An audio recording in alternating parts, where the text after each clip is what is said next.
Donna Goines, a Kenyatta novel, Crime Partners, Chapter 10. On the outskirts of town, in the penthouse of a swank apartment building, the phone rang softly. A man in a dark business suit picked up the receiver and spoke into it for a few seconds. Then he hung up. He made his way to the rear of the penthouse, where the inside swimming pool was located. Kingfisher, he called out in a low voice. Somebody just knocked off that little punk David. Who the hell is David? A tall, complected black man asked. His voice had a mellow sound to it, yet it was firm. One could tell he was used to giving orders. You know, the man said again, trying not to speak too loudly. Little David, the kid that handles the east side action downtown. You got it together now, boss? Kingfisher waved his hand at the beautiful woman laying on the rug next to him. Go fix yourself a drink, Vicky. Take a long time while you're at it. He waited until the white girl in the bikini disappeared before he spoke again. The swinging of her well-shaped hips was enough to hold any man's attention. But with the walk she had, it drew them in like flies. Pretty good-looking stuff, huh? Kingfisher asked. You always pick the best, boss, the man answered truthfully. I just wish I had your taste. Taste? Hell, money you mean, don't you, Sam? Kingfisher inquired sharply. Nah, what's this shit about little David getting hit? That's it, boss. Somebody took a rifle and knocked him out of the box from across the street. He was on our corner getting rid of the dope when he was hit. There was no attempt to rob him or nothing, just a straight out hit. Kingfisher stood up. He was tall, at least 2 inches over 6 feet. His hair was graying around the edges, still wavy from the last process he had gotten. His dark eyes glittered dangerously as he started to pace up and down alongside his pool. So the kid was right after all, Kingfisher stated after a minute. You know, he called and told me he had been warned about selling drugs in the city. Seems as if some fucking organization is out to close down all pushers. I told him don't worry about it. I handle it from here. So now he's dead and ain't nothing been done. Kingfisher stopped his pacing. Who the hell did I put on the job of checking this shit out? He glared at Sam. Do you remember anything about this shit, Sam? Didn't I say I was going to send somebody downtown to check this shit out? Yes, boss. You were going to send somebody. Then I think it slipped your mind because you didn't say anything else about it. You should have reminded me about it, Sam. What's wrong, man? You falling down on the job? Kingfisher glared at his bodyguard. He had to blame somebody for it, though he knew he was totally responsible for what had happened. He hadn't taken care of business. It's something little David told me too, Kingfisher continued. The kid said the warning was for me also, and I only laughed about it. The Kingfisher fell silent. Then, as he realized that he could have been knocked out of the box just like David had been, neither one of them had taken the warning to heart, and now David was dead. Sam, I want you to put some of our best men on this. Let the word out that I'm giving up $5,000 for a word on who made this hit. Then we'll see. Yeah, we'll get to the bottom of this shit, and quick. Okay, boss, Sam answered, glad that the big man had forgotten to hold Sam responsible for not reminding him about the trouble. Things like that could get a guy killed, Sam reflected as he waited for the rest of his orders.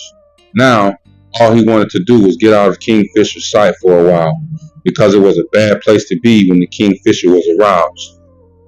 Have Vicky bring me out a drink when she comes back, Sam, and also tell the boys to double check anybody who tries to come in to see me. We had better make sure everybody is checked out real close, and man, I want you to personally see to it that my orders are carried out. No more mistakes, Sam. You dig where I'm coming from? I don't like to take chances on my life, and it looks like we just took a big one. Okay, King, I'll handle everything, just like you want it done, Sam answered, starting to back out. Oh, Sam, get in touch with little David boys and put one of his closest men in charge. Use one that knows just how the operation goes.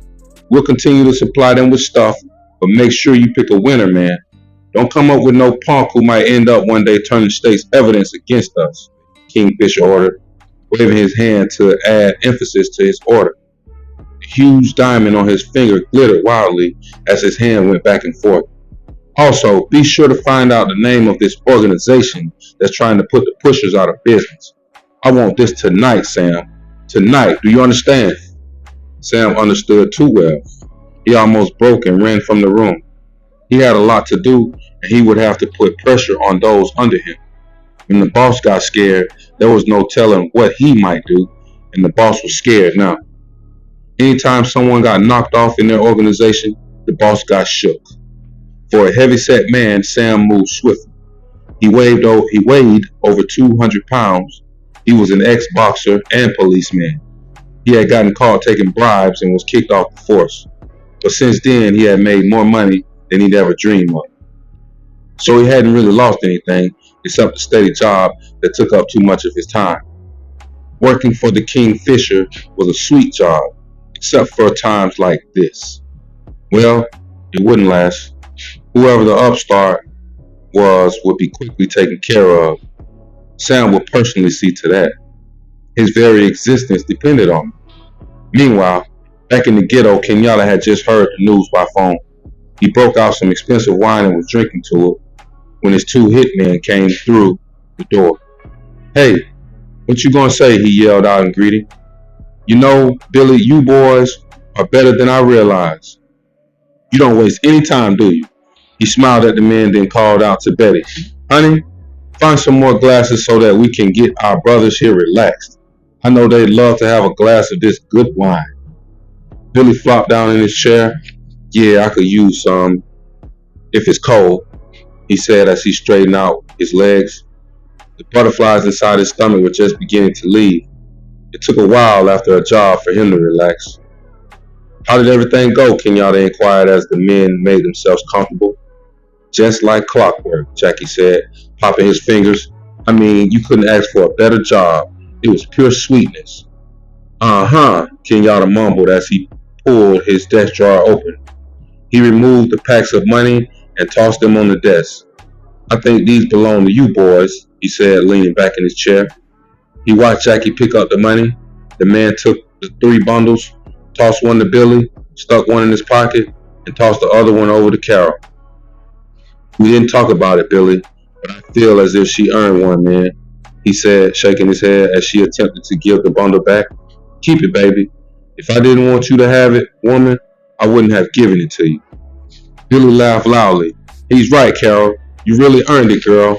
When I saw that car pull up in the alley, I would have gladly given you all 3 of the bundles just for that lift." "You can say that again," Jackie added. "My ass was shaking like a dog eating pumpkin seeds and shitting turds." "It wasn't all that bad. You guys just said it went like a dream, didn't you?" Kenyatta asked, curious. "We were a minute off in our timing," Billy explained shortly. "We got there a minute before our ride was supposed to arrive. You know that timing shit is the key to everything, man. If your timing is off, you can blow the whole fucking caper." Kenyatta shook his head in agreement. Timing was one of the points he was trying to drill into his military men up at the farm. It was all important. Without it, you might as well hope for blind luck. Now that you boys have got that over with, I guess you'll want to take a rest before knocking off the food stamp joint. "Not hardly, man. We need the bread. This little shit we made from you ain't nothing, man. We use it for fuck around money. Nah, we're still ready to knock off that joint, Kenyatta, whenever you make up your mind to go for it." "It's gratifying as hell to run into some guys so dedicated," Kenyatta replied as he studied the men. "But all work and no play is bad for your health. Man, so I'm going to give a little party for you guys. After that, we'll get down to business, okay?" "What the hell," Billy answered. "Why not? We might as well enjoy ourselves. Money ain't shit if you can't find the time to have fun with it." "That's the spirit, Billy," Kenyatta said. "Let's let our hair down for a minute anyway. Suppose I set it up for tonight. That way we can have big fun and not waste too much time." The men laughed together. It was a relaxing time. They had taken off a hard job, and now it was time to enjoy themselves. When Betty returned with the drinks and Kenyatta told her about the party, she smiled brightly. "Hey, Daddy, that should be real hip. We ain't really swung around here in quite a while." The sound of her voice was like bells tinkling. Billy couldn't help but stare at her. "I sure hope there's another girl in your organization like Betty, man. If so, I might even join up." Kenyatta started to say something hip in return, but he saw the hunger in the man's eyes and knew that he was looking at a lonely person. "I'm sure you'll be able to find somebody who will knock you to your knees, Billy." He hesitated and said, "Betty, you know what? I was thinking about calling the guys and girls out to the farm. Tell them I said to start a barbecue and to put some beer and wine on ice. We're on our way." He glanced over to the men. "You can have more fun out there than we'll ever have here. Let's gas up and head for the country.